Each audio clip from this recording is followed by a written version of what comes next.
Ceci est une émission publicitaire payée par Communication Nouvelle Vision.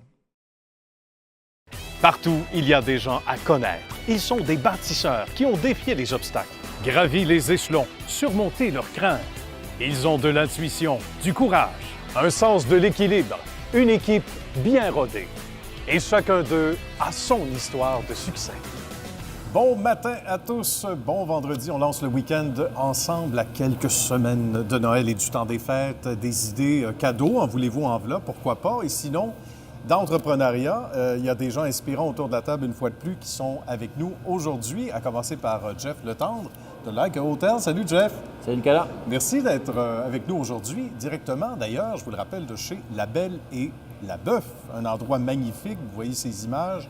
Ça donne le goût de rester plus longtemps et c'est ce qu'on va faire, nous, après l'émission, d'ailleurs. Alors, venez nous retrouver avec grand bonheur. Vous pouvez d'ailleurs, puisqu'on y arrive, nous écouter via la radio en chemin à CNV Radio, télécharger votre application. Bonjour, mon cher Michael, comment ça va? Bonjour, ça va très bien, merci. Bien, merci. Et Michael, qui est bien sûr de Soudure Devil, on va expliquer les origines d'ailleurs. Et on commence avec Michael, qu'on a rencontré ces derniers jours, les origines de l'entreprise et ce qui l'a amené au succès maintenant. Michael de Soudure Devil nous reçoit. Bonjour, Michael. Bonjour. Ça va bien? Ça va très bien, merci. Un beau secteur d'activité, mais on va en savoir plus long. D'abord, sur le magnifique nom, Soudure Devil. C'est accrocheur, c'est le cas de le dire, avec la fourche. Soudure Devil, ça part, c'est l'ancien propriétaire. OK. Son nom de famille, c'était De Villers.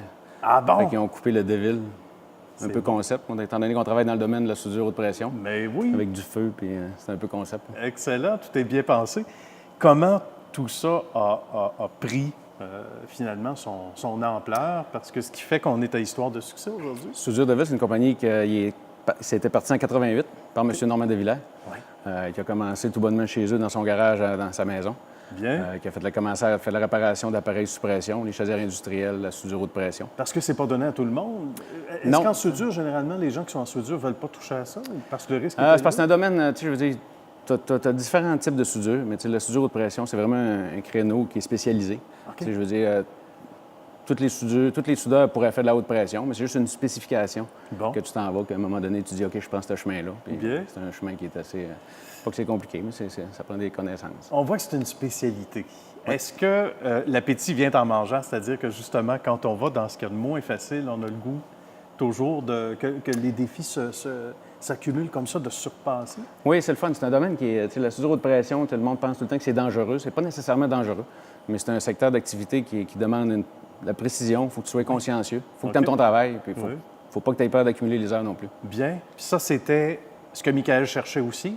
Un peu, oui. En sortant même de l'école, etc. Est-ce que c'était J'ai plus commencé, jeune? j'ai fait mon cours de soudure haute pression. Puis tranquillement, pas vite, petit à petit, on s'est entendu vers... Bien. Moi, je viens du Lac-Saint-Jean, puis j'arrive à Montréal, là, peut-être une vingtaine d'années. Bien. Puis ça s'est fait... ici, on a acheté, ça fait 5 ans, Soudure de Ville avec Éric, qui est le garçon de l'ancien propriétaire. Oui, d'accord. Qu'on salue d'ailleurs. Oui. Fait que c'est ça, puis Éric voulait pas être ici aujourd'hui, fait que c'est moi qui est ici C'est présentement. ça. C'est là qu'on reconnaît les vrais. C'est ça, fait que ça a fait dit, 5 moi, ans là, qu'on a acheté. On a acheté en 2011, début 2011. Bien, excellent. Et là, évidemment, le succès, tranquillement, même si on est humble, même si on ne veut pas être là pour se péter les bretelles, il faut quand même avouer que c'en est tout un succès depuis toutes ces dernières années.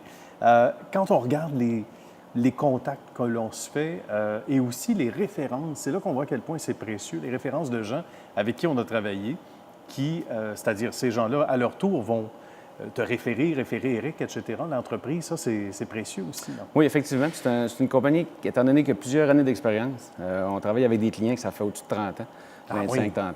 Puis c'est des clients qui nous ont suivis, on s'est tout le temps adapté aux clients. Les clients grossissent, on a grossi. Fait que de fil en aiguille, c'est des clients qui nous ont emmené d'autres clients aussi. Parce qu'on travaille pour des compagnies dans le domaine de la combustion et de la construction en tuyauterie. Ce qui fait qu'il y a des clients que ça fait des années qui sont là. Il y en a qui s'ajoutent, il y en a qui s'en vont. Bien. Ce qui fait qu'on continue là-dedans. Quel est le profil type? Tu disais tantôt avec justesse quelqu'un qui n'a pas peur de faire des heures, mais le profil type d'un employé, toi, que tu recherches, par exemple? Quelqu'un qui... Je vous dirais que c'est un domaine où il faut que tu sois débrouillard. Ah oui? Il faut que tu sois débrouillard. Puis surtout que nous, on travaille dans le domaine de la soudure haute pression et on fait la réparation de chaudières industrielles. OK. Ce qui fait qu'on ne recherche pas nécessairement juste des soudeurs haute pression. Ça prend un soudeur haute pression qui peut travailler dans les chaudières. Le nom du métier, c'est chaudronnier. OK. En anglais, c'est boilermaker. Oui. Il faut que les gars fassent les Les deux. Les deux. Et ça, tu travailles sous pression aussi. C'est Dans les ça, deux sens du effectivement. terme, C'est en plein ça. effectivement. Et là, vous avez fait une belle association, Éric et toi, dernièrement, avec une entité qui a toutes ses lettres de noblesse du côté de Terrebonne. C'est complémentaire à ce que vous faites? Oui. C'est une compagnie qui s'appelle Gestion LBG.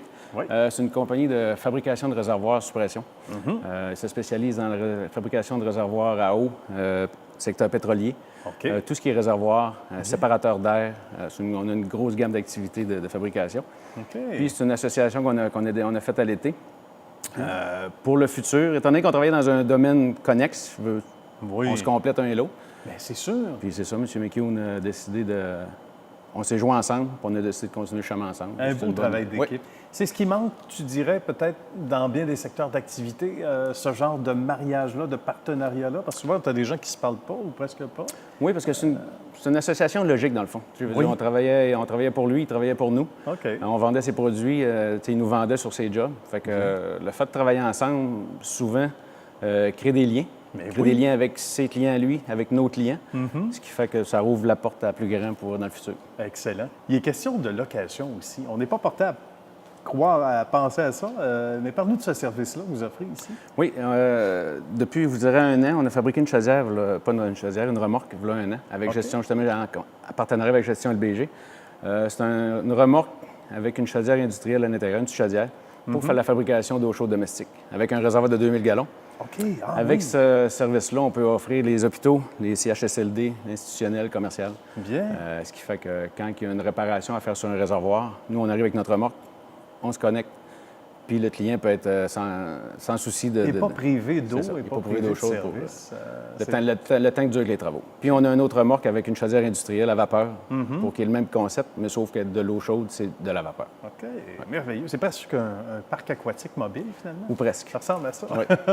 Qu'est-ce qui nous rend le plus heureux, en terminant, Michael, d'avoir cette belle réussite-là, ce beau partenariat-là avec ces Je gens? vous dirais, c'est de voir que tout va bien, que tout roule, faire travailler des gens, Oui. de voir le succès, que tout le monde soit content de travailler. On est dans un domaine où c'est pas facile, mais il y a des petits succès qui font qu'à la longue, ça devient apaisant. C'est le fun de travailler ensemble. Donc, Absolument. ici, c'est plus comme une famille qu'une compagnie, je vous dirais. Ah oui, hein? On fait attention à nos gars, ils font attention à nous autres, puis c'est donnant-donnant. Tout le monde est heureux là-dedans. Tricoté serré, comme ça. on aime ça. Merci beaucoup, Michael. Merci à vous. Merci, Merci. et super suite dans le Je vous remercie beaucoup. magnifique succès que vous avez tous. À très bientôt. Merci. Fort intéressant, mon cher Michael. Et d'ailleurs, ça inspire Jeff pour une question. Oui, en jasant tantôt, Michael, je me posais la question. Tu me disais qu'avant soudure Devil, tu travaillais chez Gaz Métro. Je me dis, OK, grosse entreprise, gros salaire. Qu'est-ce qui t'a piqué? Qu'est-ce qui t'a dit? Je quitte ça, puis je saute à l'eau. Mais la question est bonne, Curieux. mais écoute, j'étais rendu, ça faisait quand même plusieurs années que je travaillais là. Je travaillais à l'extérieur du pays durant ce temps-là aussi. Ce qui fait qu'à un moment donné, le travail que je faisais chez Gaz Métro était un peu sensiblement la même chose que je fais présentement chez Soudure Devil, sauf que j'étais pas à mon compte. Ah, c'est ça toute la différence, d'être à son compte. Hein? Fait qu'à un moment donné, je me suis dit, j'étais rendu à croiser des chemins, j'arrivais à 40 ans, je me suis dit, gars, c'est maintenant ou jamais. J'ai fait le saut, je regrette rien. C'est sûr que c'est parfois difficile d'être à son compte, mais sauf que ça vaut le coup. À la longue, ça paye de travailler fort. Mais est-ce que tu voyais des pratiques chez Gaz Métro que tu disais, bon, je pense que je pourrais faire mieux, ou si j'étais à mon compte, je ferais ça de telle ou de telle façon? C'est sûr, je venais dans un monde, Gaz Métro, c'est une bonne compagnie, c'est une vieille compagnie, sauf que c'est une grosse roue. Il y avait beaucoup de monde à gérer, ce qui fait que quand la prise de décision était quand même assez longue, ce qui fait que quand tu voulais prendre une décision, il fallait que tu passes par tout le système administratif, ce qui fait qu'une petite compagnie, une petite PME, quand tu as une décision à prendre, tu te réveilles le matin, tu as une idée, tu parles à ton partner, puis dans la même journée, tu peux régler le problème, puis le lendemain, on décolle avec une nouvelle idée. Ça aussi, c'est la différence, Jeff, et j'imagine que comme entrepreneur, tu l'as compris assez rapidement. On dit que c'est souvent ça qui nous fait entrer dans la danse de l'entrepreneuriat, c'est de dire, ben là, moi, je vais prendre des décisions maintenant. Quand on travaille dans une grosse boîte ou même éventuellement avec une plus petite équipe, ça va jamais aussi vite que quand on tire les ficelles nous-mêmes. Non, c'est sûr et certain.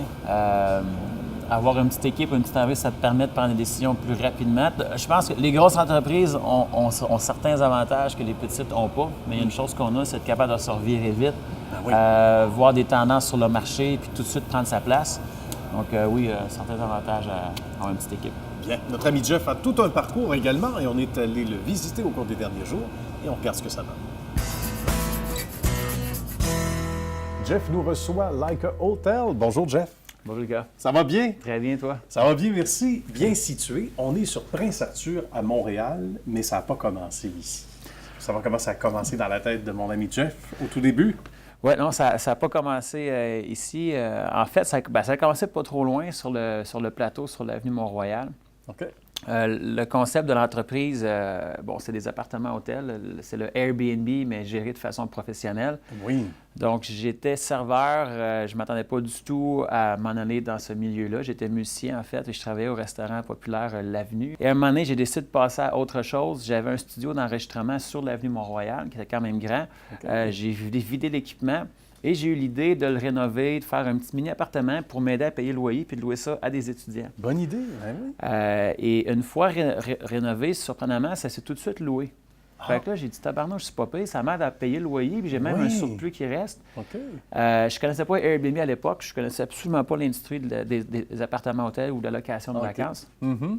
Et j'ai décidé de faire la même chose où moi je vivais. J'ai appelé le propriétaire, j'ai dit, écoute, j'ai dit, si je te rénove ça, puis je te garantis le bail, tu me laisses-tu déménager, puis je vais mettre du monde de passage. J'ai essayé ça, ça s'est reloué. Je me rappelle, un couple de Vancouver est venu 5 jours. Puis là, j'ai dit, tabarnouche, il y a peut-être quelque chose. Il y a un potentiel là, oui. Puis j'ai fait un troisième. Et puis là, je me suis dit, Colin, je crois que j'ai peut-être autre chose que la musique que je pourrais développer. Oui. Et c'est vraiment plus tard, comme 1 an après, qu'un client m'est arrivé avec Airbnb. Je suis allé voir ça en ligne. Ah oui? Puis là, j'ai dit, tabarnouche, il y a une industrie de ça qui émerge. Donc, je crois qu'on était au bon moment, à la bonne place. Et ensuite de ça, j'ai tombé très, très ambitieux. On a pris des portes, une après l'autre. C'est tout ce que j'ai fait. 80 heures par semaine, 60 heures. On en faisait un, on prenait l'argent, on en refaisait un autre, puis un autre, puis un autre, puis un autre, puis un autre. Et là, on devient un vrai entrepreneur. Ouais. Est-ce que ça, c'est des qualités que tu pensais que tu avais au départ, même comme musicien, etc., ou c'est quelque chose que tu n'as pas vu venir puis qui t'est arrivé comme un... Je crois que j'avais définitivement quelque chose en dedans de moi de fort entrepreneurial, mais est-ce que je suis devenu officiellement aujourd'hui un entrepreneur? Je ne sais pas encore. Là. Je te dirais que j'apprends à tous les mois. C'est au quotidien. Hein, les gens, comme je te disais un petit peu avant l'entrevue, ils voient souvent, ils sont partis de 0 porte à 100 portes, mais la ligne n'est vraiment pas comme ça. Là. Elle est là, comme ça. C'est du sport, mais ça fait partie de la game. Puis je dirais que plus souvent qu'autrement, ça fonctionne. Des fois, ça ne marche pas, mais plus souvent qu'autrement, tu finis par t'en sortir. Et c'est pas pour rien qu'on est ici à Histoire de succès aujourd'hui, c'est que les choses vont bien. Et là, je veux qu'on explique aux gens, Jeff, comment ça fonctionne. Parce que c'est le meilleur des deux mondes entre, on le dit, l'appartement et Like a Hotel, un nom qui veut tout dire aussi, non?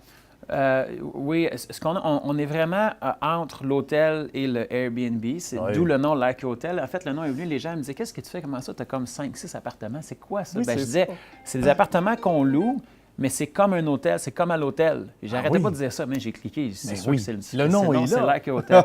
Donc, il n'y a pas vraiment de différence. En fait, vous allez en ligne, vous louez un appartement, vous entrez votre carte de crédit, vous nous l'envoyez, on fait la réservation. Et on vous envoie un courriel avec l'adresse. OK. Vous vous rendrez soit à l'adresse directement ou ici à la réception quand c'est dans le building qui est en haut ou à côté. Bien. Et nous, on vous offre un service dans le sens qu'on est ouvert 24 heures sur 7. Vous allez dans les appartements, on fournit les shampoings, les serviettes, les draps. Il n'y a pas d'effet personnel dans les tiroirs ou dans les garde-robes. OK. C'est une grosse différence. Si tu vas sur Airbnb, tu t'en vas en Espagne, tu loues un appartement, tu as quand même un certain facteur de risque à savoir, est-ce que la personne va être là à l'heure pour me donner les clés? Justement, oui. Est-ce que ça va être propre? Est-ce que, oui, elle a eu 2 bonnes reviews, mais cette fois-là, ça y tente moins? Elle était pressée. Puis les objets personnels aussi, tout ça aussi, c'est délicat à un moment donné. C'est sûr que tu ouvres les tiroirs puis il y a les jeans de l'autre personne qui reste là. C'est moins cher, mais je trouve que ça enlève un petit peu... ce qu'on a essayé de faire, c'est de garder l'expérience locale, le design, le côté fun, de louer un appartement complet, mais avoir la garantie et les services d'un hôtel qui viennent avec. Le meilleur des deux mondes, dans le fond. Et là, il y a l'expérience en ville, Jeff, puis il y a tout le contraire, entre guillemets, la campagne, le grand air aussi. Et ça, souvent, ça peut être la même clientèle, mais à des moments différents. Oui, le développement vers les Laurentides, c'était une des étapes naturelles où je voulais qu'on se rende éventuellement. C'est un chalet, en fait, c'est de la location de vacances. Et on avait encore le même problème pour les procédures de check-in. Est-ce que le Ah chalet oui. va être propre? Est-ce que le C'est chalet sûr. il va avoir les petits shampoings dedans? Donc, on a juste exporté ce qu'on faisait à Montréal, OK. dans la région présentement de l'Estérel, de Sainte-Marguerite du Lac-Masson. Et puis, encore une fois, si vous louez un chalet, vous allez être sûr que vous allez avoir le même service 24 heures.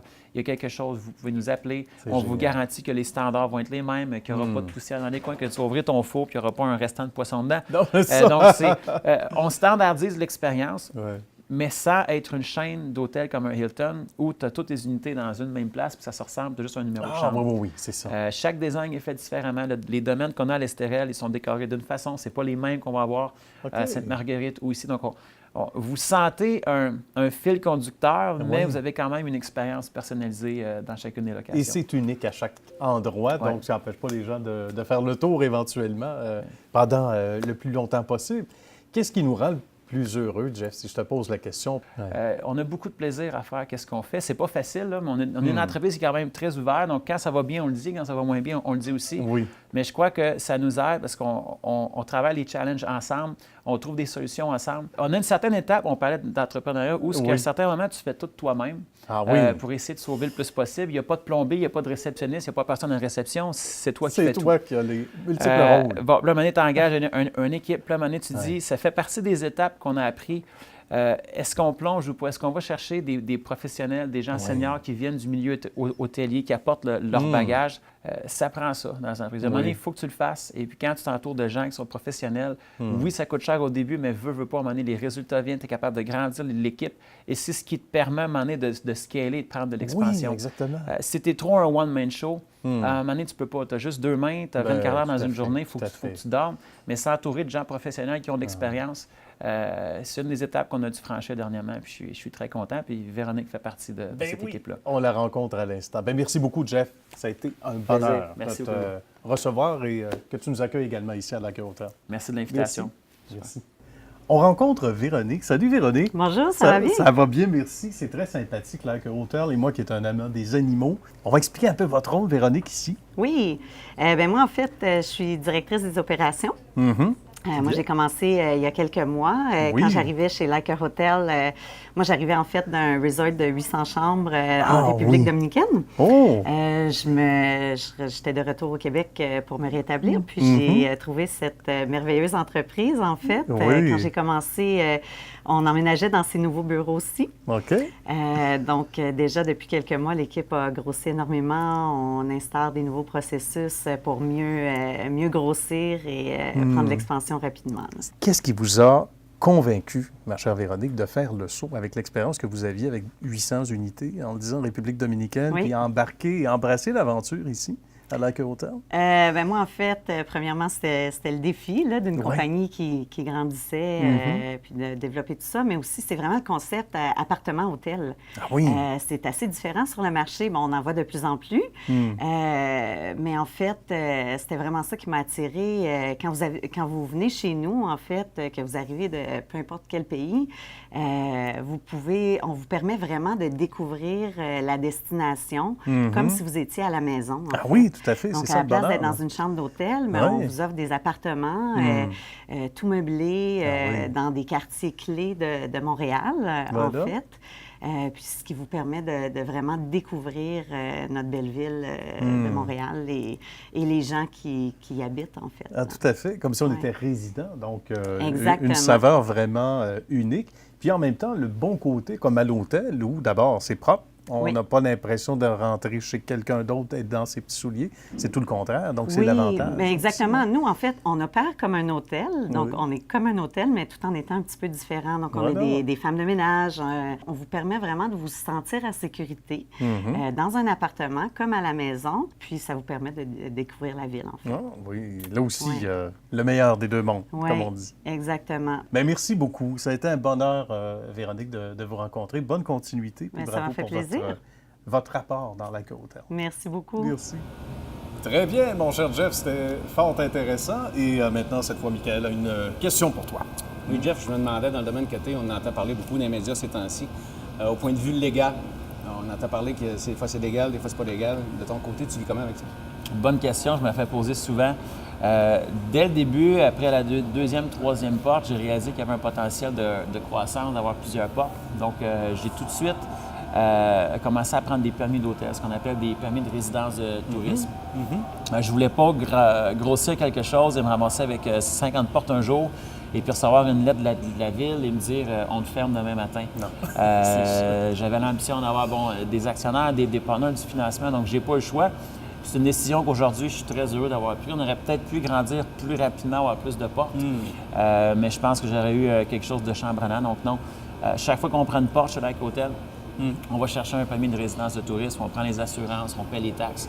Donc, c'est une croissance qui est un peu plus tranquille, mais comme on dit, lentement mais sûrement. Voilà, et c'est fait en bonne et due forme. Le troisième invité ce matin ne pouvait être avec nous suite à une urgence. Par contre, on vous présente le reportage qu'on a réalisé chez lui, M. Serge Bourdeau d'Excellence Chrysler.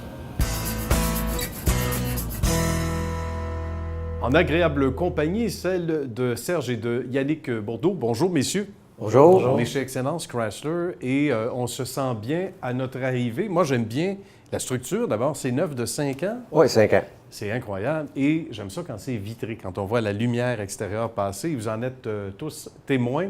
Nouvelle bâtisse, mais on va reculer de quelques années. Serge, évidemment, la passion pour l'automobile, ça a commencé. J'ai commencé, j'avais environ 14 ans, ça veut dire environ 46 ans de ça. OK. J'ai commencé avec un véhicule, j'avais emprunté de mes parents, puis mon frère faisait mon père 271 pièces. J'avais acheté un vieux Buick Le Sable. J'ai commencé à travailler après ça, puis j'ai vu que j'étais pas mal à l'aise. J'ai commencé comme ça. Puis ensuite, j'ai commencé avec une place de tout usager, 2 places. Ça, j'ai monté en 88 dans le véhicule neuf, puis j'ai monté comme ça. Aujourd'hui, on est rendu avec ça aujourd'hui. Qu'est-ce qui est marquant quand on commence en affaires, Serge, dans le domaine de l'automobile à cette époque-là? Bien, c'est sûr, quand on commence dans ce temps-là, les défis les plus durs, c'est sûr que tu n'as pas de coup de main de personne bien. Parce que quand tu commences en affaires, tu commences avec rien. Là, le monde te regarde un petit peu de travail, puis ils veulent comme rien savoir, pas te donner un coup de main. Mais vu que j'étais un gars qui veut foncer la volonté, parce que dans la vie, je pense qu'on veut, on peut.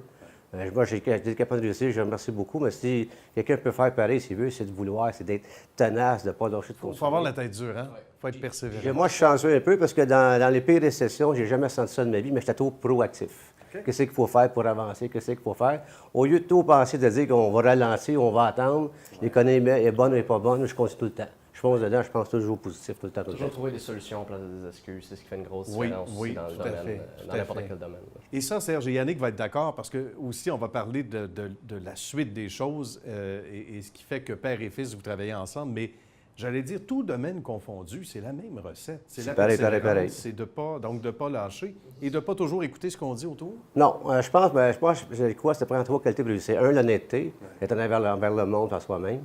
2, avoir beaucoup de volonté, parce qu'il y a bien du monde qui commence en affaires, puis après un certain temps, il vient de base, se décourage. Puis la 3e, c'est de ne pas être influençable. C'est rare que quelqu'un va vous dire que tu as fait une bonne affaire.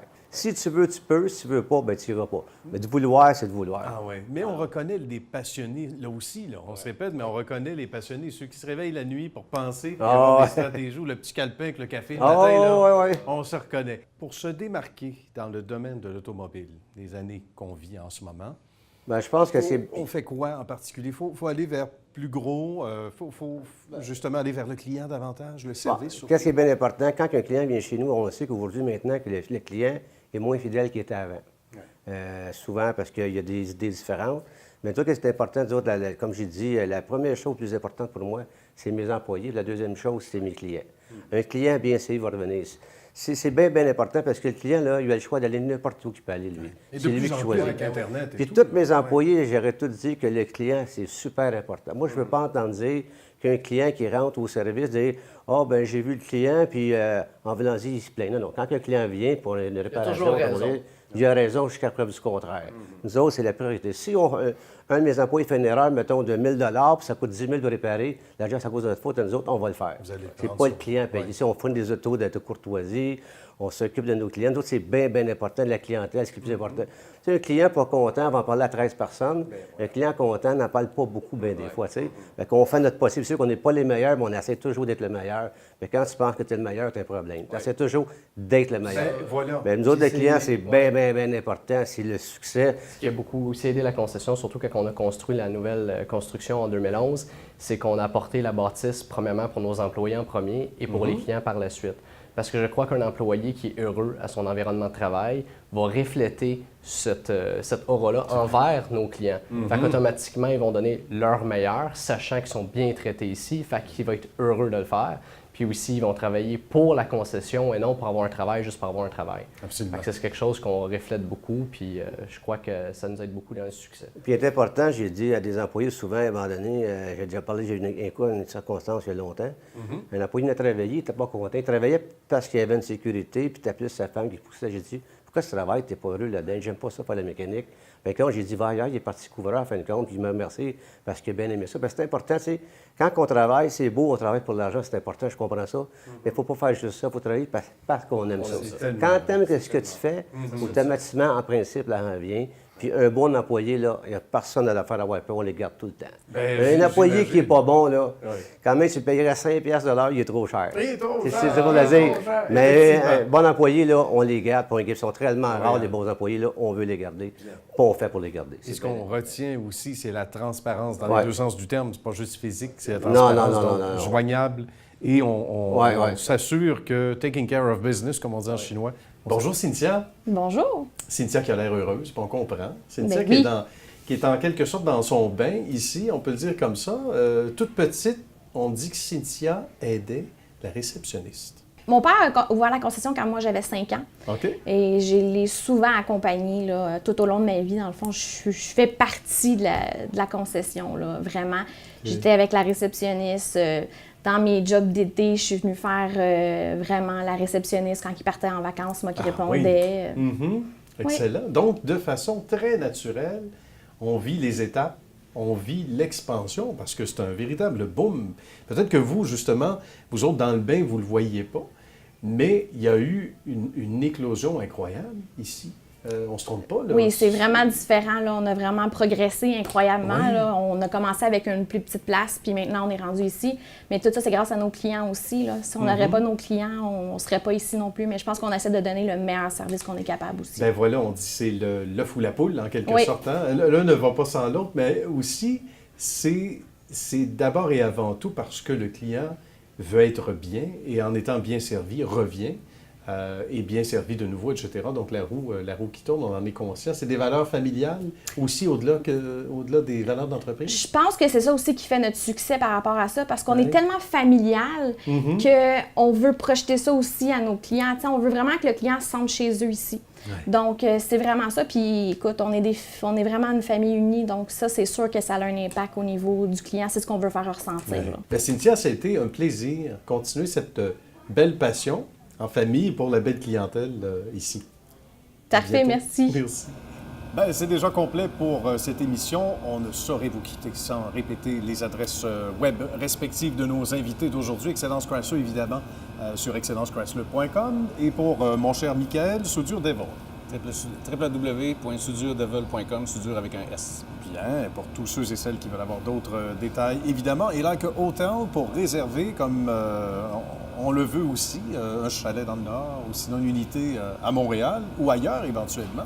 Oui. Très simple, likeahotel.com. Tout simplement. C'est merveilleux. Bien, merci à vous deux d'avoir été là, chers amis. Merci. À vous aussi également à la maison. On se retrouve la semaine prochaine. Merci.